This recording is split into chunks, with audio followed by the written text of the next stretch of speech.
আমি খুব চাপে আছি, আমি খুব চাপে আছি। না না আমি নই, ওই যে ফ্ল্যাট মালিক বলেছিল না, আমি খুব চাপে আছি এবং তাকে চাপে রেখেছি এগ্রিমেন্ট শো করাবার জন্য। এগ্রিমেন্ট শো করাবার জন্য, ডকুমেন্ট শো করাবার জন্য তাকে আমি দুবার রিমাইন্ডার দিয়েছি। উনি নিশ্চয়ই দেখাবেন, উনি দেখাবেন বলেছেন, উনি আমাকে দেখাবেন বলেছেন। ভালো কথা, আমরা সেটা বিশ্বাস করলাম, তোমাদের কাছে আমি ছড়িয়ে দিলাম যে হ্যাঁ দেখাবে। তবে হ্যাঁ, যে ওটা কেন দেখানোর প্রয়োজন ছিল, যে আমি ফ্ল্যাটটা ভাড়া নিয়েছি না কিনেছি সেটার জন্য প্রমাণস্বরূপ, কারণ ও তো মিথ্যে বলেছিল, তো সেই কারণে উনি ওটা দেখাতে বলেছিলেন। কিন্তু এখন তো মানে প্রমাণ হয়েই গেছে, তার কারণ আজকের ভিডিওতে তো এই ম্যাডাম তো বলেই দিয়েছে যে আমাকে ফ্ল্যাট মালিক বাড়ি থেকে বের করে দিল। অ্যাকচুয়ালি সেখানে এরমভাবে নিয়ে এসে চোখ কটকট করছে বললো, অ্যাকচুয়ালি ওইখানটা থাম্বনেল দেবে বলেই ওই জায়গাটাকে ঠিক এইভাবে রাখলো, চোখে কিছু পড়েইনি, চোখে পড়লে সে ওই চোখটা দিয়ে তাকাতে পারতো না, ঠিক আছে? তো ওইটা মানে এত ধুরন্ধর ওইটা থাম্বনেলে দিতে হবে, এবং টাইটেল তো আগে থেকেই ভাবা আছে। এতদিন ফ্ল্যাট নিয়ে চুপচাপ থাকার পর, এই রদ গেল এই গেল, এতদিন ফ্ল্যাট নিয়ে চুপচাপ থাকার পর হঠাৎ আজকে ফ্ল্যাট থেকে বের করে দিয়েছে। ওই যে বললাম, যবে থেকে মাস্টারমশাই পাল্টি খেলো তবে থেকে হচ্ছে তোমার এই যে পাল্টি তো উনি আগেই খেয়েছিলেন, যবে থেকে ওনার পাল্টি ধরা পড়ে গেল তবে থেকে উনি এই গামলার শরণাপন্ন হলেন, এবং গামলাও তখন একটা জোর পেয়ে গেল। এই কদিন এই ফ্ল্যাট নিয়ে উত্তাল হচ্ছে, কিন্তু কোনো ভিডিওতে কোনো রকম টাইটেল ছিল না, কিন্তু আজকে টাইটেল দিয়ে দিল, কারণ দুজনের মধ্যে একটা সমঝোতা হয়ে গেছে, যে যাই বলে বলুক, ওরা কন্ট্রোভার্সি ক্রিয়েটার, ওদের বলতে কোনো লাইসেন্স লাগে না। আচ্ছা, সব কিছু কি তুই লাইসেন্স নিয়ে করিস? তুই যখন ভিউয়ারদেরকে ঠকিয়েছিলি, মিথ্যে কথা দিনের পর দিন বলে গেছিস, প্রত্যেকটা ভিডিওতে বলে গেছিস, লাইসেন্স নিয়ে বলেছিলি? মানে মিথ্যে কথাগুলো লাইসেন্স নিয়ে বলিস তো? আমরা কিন্তু কেউ মিথ্যে বলি না। এই যে ভাড়া নিয়েছিস সেটা কিন্তু সত্য প্রমাণ হয়েছে। আজ তুই বললি যে বাড়ি থেকে বের করে দিয়েছে, কারণ কিনলে কেউ বাড়ি থেকে বের করতে পারতো না। দ্বিতীয়ত আবার বললো ভাড়াটিয়ার সঙ্গে মালিকের যে সুসম্পর্ক থাকে সেটা আছে, প্রায় ফোনে কথা হয় বলল। তো সেখানে পরিষ্কার হয়ে গেল যে ও হচ্ছে ওই ফ্ল্যাটের ভাড়াটে। তা সেটা তো আগে বললেই হতো যে আমি একটা ফ্ল্যাট ভাড়া নিয়েছি। আসলে একটু গেম খেলতে হবে না? এবং শুধু একা গেম খেলছে তা নয়, কিন্তু এই গেম খেলা কিন্তু মাস্টারমশাইকেও শিখিয়ে দিচ্ছে। তো মাস্টারমশাই এখন গেম খেলতে শিখে গেছে। তো এবারে হচ্ছে অনেকের এখনও প্রশ্ন, এগ্রিমেন্ট কেন শো করালো না? আমাকে বারংবার ভিউয়ার্স বন্ধুরা কমেন্ট বক্সে বলেছে, তুমি তো বলেছিলে যে এগ্রিমেন্ট শো করাবে, ওই এগ্রিমেন্ট শো করছে না তো, দুদিন হয়ে গেল, আজকের ভিডিওতে করলো না, কালকের ভিডিওতে করলো না। কারণ তোমরা যখন আমি কল রেকর্ডিং মানে তোমাদেরকে শুনিয়েছিলাম, তখন এটা কিন্তু আমার কথা নয়, তখন কিন্তু কল রেকর্ডিংয়ে ছিল ওই মাস্টারমশাই বলছিল যে আমি ওনাকে সমস্ত ডকুমেন্টস আর হচ্ছে তোমার ওই কী বলে এগ্রিমেন্ট পেপার ওনাকে শো করাতে বলেছি। আমি ওনাকে স্ট্রিক্টলি বলে দিয়েছি পরবর্তী ভিডিওতে আপনি ওটা দেখিয়ে দেবেন। উনি বলেছেন হ্যাঁ। পরবর্তী ভিডিওর পরে আবার পরবর্তী ভিডিওর পরে আবার পরবর্তী ভিডিও, তো সেখানে শো করানো হয়নি। কিন্তু কেন হয়নি এটা একটা প্রশ্ন। কেন হচ্ছে না?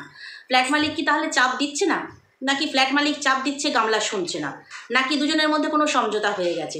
ব্যাপার তো অন্য আছে। তার কারণ হচ্ছে এই প্রশ্নটাই যেটা তোমরা করেছো, এই প্রশ্নটাই আমি ওনাকে করেছিলাম যে আপনি তো আমাকে বলেছিলেন যে শো করাবে, এবং সেই প্রশ্নটা ফ্ল্যাট মালিককে আমি বলি যে সেই প্রশ্নটা কিন্তু, প্রশ্নের উত্তরটা মানে আপনার কথাটা কিন্তু আমি ভিডিওতে তুলে ধরেছিলাম যে উনি ভাড়া নিয়েছে সেটা ও নিজেই প্রমাণ দেবে, ফ্ল্যাট মালিক বলেছে, সেটা আমি তুলে ধরেছিলাম সবার সামনে। তো এখন 3-4 দিন হয়ে গেল, উনি তো শো করাচ্ছেন না। তো এখানে এখন আমাকে সবাই মিলে প্রশ্ন করছে কি হলো, শো করাচ্ছে না কেন? তো সেখানে আপনি কি বলছেন? ওনার কথা শুনলে জাস্ট অবাক হবে। মানে মানুষ যে কত পাল্টাতে পারে, মানে গিরগিটি হতে পারে সেটা ভাবতে পারি না। কারণ সত্যি মানুষ চেনা না বড় দায়, মানুষকে মানে বিশ্বাস করাও বড় দায়, মানুষ চেনাও বড় দায়। সবচাইতে বড় কথা হচ্ছে উনি হচ্ছেন শিক্ষক, ওনার কাছ থেকে মানুষ শিক্ষা পাবে, মানুষ গড়ার কারিগর উনি যদি এত মিথ্যে বলেন, উনি যদি সেকেন্ডে পাল্টি খান, মানে এই পাল্টি খাওয়াটা বেশ এই 2-4 দিন ধরে হচ্ছে আর কি, মানে ওই সমঝোতা চলছে ভেতরে ভাড়াটিয়া আর মালিকের মধ্যে সমঝোতা চলছে যে দেখুন আপনাকে চ্যানেল খুলে দেবো, দেখুন আপনার বাড়িটা আমি কিনে নেব। তো ওদের কথায় কান দেবেন না, ওরা কন্ট্রোভার্সি ক্রিয়েটার, ওরা ভিউজের জন্য সব কিছু করতে পারে। তো সেরকমই উনিও বিশ্বাস করছেন, কারণ উনি বলছেন সাধারণ মানুষকে বোঝালে মানুষ বোঝে, কিন্তু এই ইউটিউবারদের বোঝালে কেন বোঝে না বুঝি না। এই ইউটিউবারদের যতই বোঝানো হোক, ওরা ভিউজের জন্য লাফালাফি করে, এক একজন এক এক রকম কথা বলে। আমরা কেউ এক একজন এক এক রকম কথা বলিনি, তার প্রমাণগুলো রয়ে গেছে। আপনি এক একজনের কাছে এক এক রকম কথা বলেছেন। আমার কাছে প্রমাণ রয়েছে, আপনি আরও যে ভিউয়ার্সদের কাছে কথা বলেছেন সেই ভিউয়ার্সদের কাছে প্রমাণ রয়েছে। আপনি কোনোটা যখন প্রমাণ করতে পারছেন না, তালগোল পাকিয়ে যাচ্ছে, তখন আপনি এই কথা বলছেন যে কন্ট্রোভার্সি ক্রিয়েটাররা এটা করে ওটা করে। সমস্ত কথাগুলোই যে কারোর থেকে ধার নেওয়া, কারোর শেখানো বলেই আপনি বলছিলেন, সেটা বুঝতে পেরে গেছি। স্টেপ নেবেন, আপনি জানেন ইউটিউবে কিভাবে স্টেপ নিতে হয়। ও ছবি ব্যবহার করেছে বলে কোনো একজন ক্রিয়েটার, একজন কেন অনেকেই আপনার হোম ট্যুর দিয়েছে, কেন দেবে না? আপনি তো ওটাকে পাবলিক করে রেখেছেন। ও আপনার কন্টেন্ট সেটা চুরি করেছে, কপিরাইট, এই কথাগুলো আপনি কোত্থেকে আসলেন, মানে কোত্থেকে শিখলেন? স্টেপ নেওয়া এগুলো কোত্থেকে শিখলেন? সবটাই বোঝা যাচ্ছে। অ্যাকচুয়ালি কিছু মানুষ থাকে না, মানে নিজের স্বার্থের জন্য যত দূর যাওয়া সম্ভব তত দূর কিন্তু যায়। তো এখানে কিন্তু দুজনের স্বার্থই জড়িত। এই গামলার স্বার্থও জড়িত, কারণ এখানে গামলা সংসার পাতবে, নিজের সংসার, স্বপ্নের সংসার, নিজের নেওয়া ফ্ল্যাট, সেখানে মা আবার বলে দেয় সেটা যদি হয় আবার নিজের, বলেছিল কিন্তু আমাদের, সেটা যদি হয় আবার নিজে টোটোয় বসে বসে, তো সেইখানে সংসার পাতবে, ফোকলার সাথে সংসার করবে। তো সেখানে এর যেমন স্বার্থ জড়িয়ে আছে, ওদিকে মাস্টারমশাইয়েরও স্বার্থ জড়িত আছে। তার কারণ হচ্ছে মাস্টারমশাইয়ের ফ্ল্যাটটা বিক্রি হতে পারে, এখন ভাড়ায় 8,000 টাকা করে পাবে। তার যে ফার্নিচারগুলো রয়েছে সেগুলোর জন্য মানে সেগুলোর দরুন উনি ভাড়া পাচ্ছেন, লাভই লাভ। তো দুতরফের যেখানে লাভ আছে, দুতরফের যেখানে সমঝোতা আছে, সেখানে কন্ট্রোভার্সি ক্রিয়েটাররা যা বলে বলুক, ওনার কথা অনুযায়ী যা বলে বলুক, আমার ওইসব কান দিয়ে লাভ নেই। মমতা ব্যানার্জিকে নিয়েও তো অনেকে অনেক কিছু বলে, উনি বলছেন আমাকে মমতা ব্যানার্জিকে নিয়েও তো উনি অনেকে অনেক কিছু বলে, যা পারে বলুক। কারণ কিছু কমেন্ট যে দেখুন আপনাকে বলছে মানুষ, আপনাকে ভুল বুঝছে, আপনি অর্থলোভী, আপনি পিশাচ, মানে আমার কমেন্ট বক্সেই এসেছিল। তো সেখানে দেখুন এইগুলো আপনার সম্বন্ধে আপনি তো বলেছিলেন সবটা তুলে ধরতে, কল রেকর্ডিং এটা ওটা সেটা, তো সেটা আমি তুলে ধরার পরেও এই দেখুন আপনাকে মানুষ ভুল বুঝছে, আপনার তো এবার একটা কিছু করা উচিত। তখন উনি কি বললেন যে এইসব বলে বলুক। দেখো কেউ যদি কোনো মিথ্যে কথা বলে, মানে গায়ে লাগার কথা, কিন্তু মাস্টারকে বলছে অর্থলোভী, মাস্টারকে বলছে অর্থের পিশাচ, মাস্টারকে বলছে মানে আমার ভিউয়ার্স বন্ধুরাই বলে গেছে। তারপরে আরও অনেক অনেক মানে মাস্টারমশাই খারাপ কথা বলেছে, যেটা স্বাভাবিক বলা। ওনারা আগে বুঝতে পেরেছেন, আমি বোকা বুদ্ধু, আমি দুদিন পর বুঝতে পেরেছি। তো আমার ভিউয়ার্স বন্ধুরা আগে বুঝতে পেরেই কিন্তু আমাকে সাবধান করেছিলেন যে মিস ইনফরমেশন দিচ্ছে, মিসগাইড করছে। তো যাই হোক, মানুষ কেউ তাড়াতাড়ি বোঝে, কেউ দেরিতে বোঝে। তো তোমরা আমার চোখ খুলে দিয়েছিলে বলেই আমি ওনাকে বেশ কিছু প্রশ্ন করাতেই উনি বেঁকে বসলেন। তো যাই হোক, তখন উনি বললেন কি যে মমতা ব্যানার্জিকেও তো অনেকে অনেক কথা বলে, মমতা ব্যানার্জির কিছু যায় আসে? তো এরকম এটা দুদিন আপনারা চিল্লাবেন, তারপরে আপনারা চুপ হয়ে যাবেন, উনি বললেন। তার মানে কি ব্যাপারটা হলো, আমাকে মানুষ যে যাই বলুক, যে যতই নোংরা কথা বলুক, আমার কোনো গায়ে লাগবে না। আমার আসল হচ্ছে পয়সা, একদম আসল হচ্ছে পয়সা। আবার উনি বলছেন আমি যদি পয়সাই বলতাম, পয়সাই, আমি ওনাকে বলেছি আপনি পয়সার লোভেই এটা করছেন, মানে ফ্ল্যাটটা আপনার পড়ে রয়েছে, নষ্ট হচ্ছে, ড্যাম্প হচ্ছে, তার থেকে যদি কেউ থাকে তবু রক্ষণাবেক্ষণ হবে আর কি। উনি তখন আমাকে বলেন যদি আমি পয়সার লোভী হতাম তাহলে আমি আপনাদের মতো একটা ইউটিউব চ্যানেল খুলে ফেলতাম। খুলে ফেলুন, হেল্পার এসে গেছে, মানে আপনাকে হেল্প করবে সব দিক থেকে, এডিটিং শেখানো থেকে, চ্যানেল মনিটাইজ করে দেওয়া থেকে, ভিউজ বাড়ানো থেকে, সাবস্ক্রাইবার গেন করা থেকে, সব কিছুতে হেল্প করবে। আর সেই হেল্পটা আপনি নেবেন, খুব শিগগিরই আমরা দেখতে পাবো কিন্তু ওনার চ্যানেল, দেখে নিও, মিলিয়ে নিও। যিনি ফেসবুকে ভাইরাল হননি, ফেসবুকে ভাইরাল হওয়ার জন্য রীতিমতো প্রতিদিনই প্রায় উনি রিলস ছাড়েন, ফটো পোস্ট করেন, যদি না কিছু থাকতো রিলস মানুষে, হ্যাঁ জানি রিলস মানুষে আনন্দ করেও ছাড়ে, কিন্তু সেটা আলেকালে একদিন ছাড়লাম, দুদিন ছাড়লাম না, 3 দিনের দিন ছাড়লাম, যদি না কোনো মানে কি বলে প্রফেশনালি কেউ কাজ করে। তো সেখানে উনি এত চেষ্টা করছেন ফেসবুকে, তো সেখানে ইউটিউবে একটা চান্স পেয়ে উনি কি হাতছাড়া করবেন? করবেন না। তো যাই হোক, এবারে হচ্ছে এগ্রিমেন্ট কেন শো করানো হলো না, তার কারণ উনি আমাকে বলেছিলেন, উনি নিজে থেকে বলেছিলেন, কিন্তু এটা আমি ওনাকে জিজ্ঞাসা করিনি বা কিছু না, উনি বলেছিলেন, ও আচ্ছা উনি ভাড়ায় নিয়েছেন বলেছেন, হ্যাঁ হ্যাঁ, আমি তো একদম প্রথম দিকে আমাকে কিছু লিঙ্ক পাঠানো হলো, সেটা দেখে কিছু মানুষ জিজ্ঞাসা করছে আপনি ফ্ল্যাটটা বিক্রি করে দিলেন, ছাত্রের মায়েরা হোক বা পরিচিত যারা হোক, তো সেখানে আপনিও এই কথা বলছেন, তাহলে তো আপনি আমাকে কিছু ভিডিওর লিঙ্ক পাঠান। তো তখন ওই যেটা বলেছিল ফ্ল্যাট নিয়েছি সেটা পাঠিয়েছিলাম।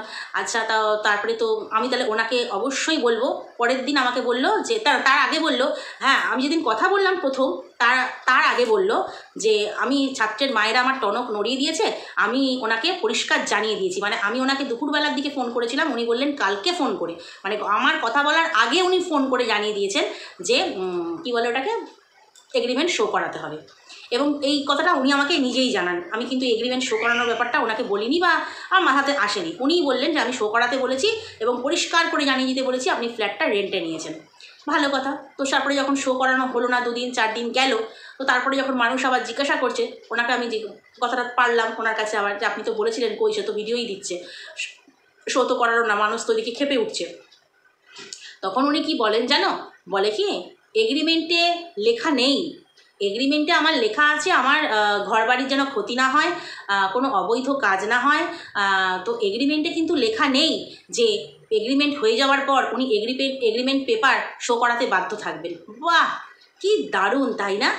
লেখা নেই তাই আমি ওনাকে বলতে পারি না। তাহলে আপনি যে আমাকে প্রথম দিন বলেছিলেন আমি বলেছি, মানে আমার সঙ্গে কথা হওয়ার আগেই নাকি আপনি বলে দিয়েছেন যে এগ্রিমেন্ট শো করাবেন, আমার 1 বছর পর মানে সমস্যা হবে, এই ফ্ল্যাট বিক্রি করবার জন্য ফ্ল্যাটে লোক জানতে চাইবে যে আপনার তো বিক্রি হয়ে গিয়েছিল, একজন ব্লগার নিয়েছিল। এত কথা, এত গল্প মানে বানিয়ে বানিয়ে বলার পরে আপনি আজকে বলছেন যে আমি ওনাকে বলতে পারি না এগ্রিমেন্ট দেখানোর কথা, তার কারণ ওনার এগ্রিমেন্ট যখন আমি করেছি ওনার সঙ্গে ঘর ভাড়ার এগ্রিমেন্ট, ফ্ল্যাট ভাড়ার, তখন ওখানে লেখা ছিল না যে আমি ডকুমেন্টস বা এগ্রিমেন্ট দেখাতে উনি বাধ্য থাকবেন। বাহ, এইখানেই আমি বুঝতে পেরেছিলাম। এই রকম টুকরো টুকরো কথা থেকেই, মানে কথার ধরন দেখেই আমি বুঝতে পেরেছিলাম। এই ধরনগুলো যদি আপনি আগে শেয়ার করে দিতেন তাহলে অনেক কথাই আপনি আমার সঙ্গে আর শেয়ার করতেন না, মানে এই কথাগুলো যদি আগে বলে ফেলতেন, ততক্ষণে মনে হয় এই গামলার সঙ্গে ওনার কোনো কী বলবো, ওই কোনো কিছু মানে কী বলবো, একসঙ্গে বসে সেটিং যাকে বলে কিছু হয়নি। তখন উনি এই কথাগুলো বলছিলেন। যেই সেটিং হয়ে গেছে উনি বন্য বিড়াল থেকে বন্য বাঘ হয়ে গেছেন। ঠিক আছে, প্রথমে মিউ মিউ করছিলেন, সবাইকে বলুন আপনারা সবাই আমার হয়ে ভিডিও করুন, এই করুন সেই করুন, আমাকে অনেকে ছিঁড়ে খাচ্ছে, আপনারা তো কিছু কন্টেন্ট ক্রিয়েটার আছেন ভালো, তারা ভিডিও করুন, হ্যান করুন। এখন বলছে আপনারা সবাই এক, আপনারা সবাই এক। উনি জানে আমার দরকার নেই, আমার তো ইনি ব্লগার আছেন, বড় ব্লগার, ইনি আমাকে বাঁচিয়ে দেবেন, ওনার সঙ্গে সেটিং করে নিয়েছি মানে আমার আর কোনো ব্যাপার না। কারণ ওইদিকে দেখো এতদিন ফ্ল্যাট নিয়ে মামুনি চুপচাপ ছিল, আজকে টাইটেলে দিয়ে দিল, কারণ দুপক্ষের বসে কথা হয়ে গেছে, বসে হোক ফোনে হোক কথা হয়ে গেছে। তো সেক্ষেত্রে ইনি এখন বলছেন যে আমি এগ্রিমেন্টে যেহেতু নেই উনি দেখাবেন না। নাই বা দেখালো, ও তো স্বীকার করেই নিল, আমরা আমি ভাড়া নিয়েছি মানে কথার মাধ্যমে। আর আমরা তো জানি যে ও ভাড়া নিয়েছে, প্রথম দিন থেকেই জানি, এবং সেটা প্রমাণিত হয়ে গেছে। সে এখন ও এগ্রিমেন্ট পেপার দেখাক চাই না দেখাক আর কোনো ব্যাপার না, কিন্তু আপনার কথাটা যে ঘুরে গেল সেটাই হচ্ছে ব্যাপার। প্রথম বললেন আমি চাপ দিয়েছি, 2 দিন বলেছি, উনি দেখাবেন বলেছেন, আজ বলছেন আমি কি করে ওনাকে বলি, আমি তো এগ্রিমেন্টে তখন লিখিনি যে ওনাকে দেখাতে হবে, এগ্রিমেন্টে যেহেতু নেই আমি চাপ দিতে পারবো না। বাহ, সত্যি মানুষের যে রং পরিবর্তন যে কিভাবে হয় সেটাই মানে বোঝা মুশকিল। ঠিক এই কারণে হচ্ছে ওনার এগ্রিমেন্টে নেই বলে উনি কিন্তু মানে এই গামলা কিন্তু এগ্রিমেন্ট পেপার আর কখনোই শো করবে না। যারা এখনও দেখার অপেক্ষায় বসে আছো, শো করবে না, দেখার কিছু নেই তো। কারণ হচ্ছে প্রথম অনেকেই ধোঁয়াশায় ছিল, কেউ বলে নিয়েছে, কেউ বলে কিনেছে, কেউ বলে নিয়েছে, কেউ বলে কিনেছে, সেই ধোঁয়াশা কেটে গেছে। ও হচ্ছে নিয়েছে, ভাড়া নিয়েছে 1 বছরের জন্য, মানে 11 মাসের এগ্রিমেন্ট হয়েছে। দ্বিতীয়ত হচ্ছে তোমার বাবা মায়ের নামে হয়েছে, চেয়েছিল হাজব্যান্ডের নামে করতে, এবং সেই কারণে হচ্ছে ফটোমটো ডকুমেন্টস নিয়ে গিয়েছিল, ওইটা অন্য কেউ করে দিত। বাট সেখানে যখন হয়নি, বাবা মায়ের নামে হয়েছে, তো সেখানে ইনিও বেশ সুবিধা পেয়ে গেছেন যে আমি তো ওনাকে ভাড়া দিইনি, ওনার বাবা মা আমার ভাড়াটে। ওনাকে আপনারা বলছেন এই করতে সেই করতে, ওনার সঙ্গে কে থাকছে না থাকছে এগুলো জানবার জন্য আপনারা করছেন, তাহলে ওনার বাবা মাকে আমরা ভাড়া দিয়েছি। ভালো খিলাড়ি আপনি, খিলাড়ি নাম্বার 1 যাকে বলে। তো ভালো, খেলা চালিয়ে যান। আপনি যদি কন্ট্রোভার্সি ক্রিয়েটারদের কথার তোপ বা কথার ধাঁচ বা কথার ঝাঁজ সহ্য করতে পারেন তো নিন। শুধু ক্রিয়েটারদের না, ভিউয়ার্সরাও তো আপনাকে যাতা কথা বলছে। আপনার তো অবশ্য কিছু যায় আসে না, কিচ্ছু যায় আসে না, আপনি বলে দিয়েছেন যা খুশি লোকে বলুক। আসলে একটা শিক্ষকের কিন্তু সম্মানটা সবার আগে দরকার, সেই সম্মানটা আপনার চলে যাচ্ছে, 5 জন বাজে কথা বলছে, আপনার কিচ্ছু যায় আসে না, কারণ আপনার হচ্ছে মানিটা আসলেই আপনার হবে, সেটা বুঝতে পেরে গেছি। যাই হোক, এটা আমার হয়তো বড় ভুল। ওনাকে হয়তো প্রথমটা ভেবেছিলাম উনি ভালো মানুষ, যেটা সাধারণ মানুষ ভাবে যে উনি ভালো মানুষ হয়তো। দ্বিতীয়বার কথা বলেও বুঝেছি ভালো মানুষ, তখন কিন্তু তোমরা আমাকে সাবধান করেছো যে মানুষটা ভালো নয়, আমার কথার ইয়েতেই হয়তো তোমরা বুঝতে পেরে গেছিলে। যাই হোক, তারপর কিন্তু উনি আমাকে নিজেই পরিষ্কার করে বুঝিয়ে দিয়েছেন, যখন ওই তরফ থেকে উনি সাপোর্ট পেয়েছেন যখন। তো চলো, তাই এগ্রিমেন্ট পেপার দেখানো বা দেখতে চাওয়া না গামলার কাছে করো, না এই বিভিন্ন কন্টেন্ট ক্রিয়েটারদের কাছে জিজ্ঞাসা করো বা আমাকে জিজ্ঞাসা করো না যে কেন দেখাচ্ছে না। আর দেখাবার প্রশ্ন নেই, যেটা সত্য সেটা সবার সামনে সত্য মানে চলে এসেছে। ও আলাদা করে আর দেখালেই বাকি আর না দেখালেই বাকি, তাই না? কারণ আমরা তো জেনেই গেছি কী হয়েছে, ব্যাপারটা পুরোটা আমরা জেনে গেছি। তো সে কারণে আর এগ্রিমেন্ট পেপারের কোনো ব্যাপার নেই। তো তবু কিছু মানুষ যেহেতু বলেছিল সেই জন্য ওনাকে জিজ্ঞাসা করাতে উনি এই উত্তর দিয়েছেন যে এগ্রিমেন্টে লেখা নেই যে উনি পেপার দেখাতে বাধ্য, তাই আমি বলতে পারবো না। অথচ উনি আগে বললেন 2বার বলেছি। তো চলো আজকে ভিডিওটা হচ্ছে এই পর্যন্তই। নেক্সট ভিডিওতে আবার কথা বলবো। যদি কোথাও ভালো লাগে লাইক কমেন্ট শেয়ার সাবস্ক্রাইব করে দিও।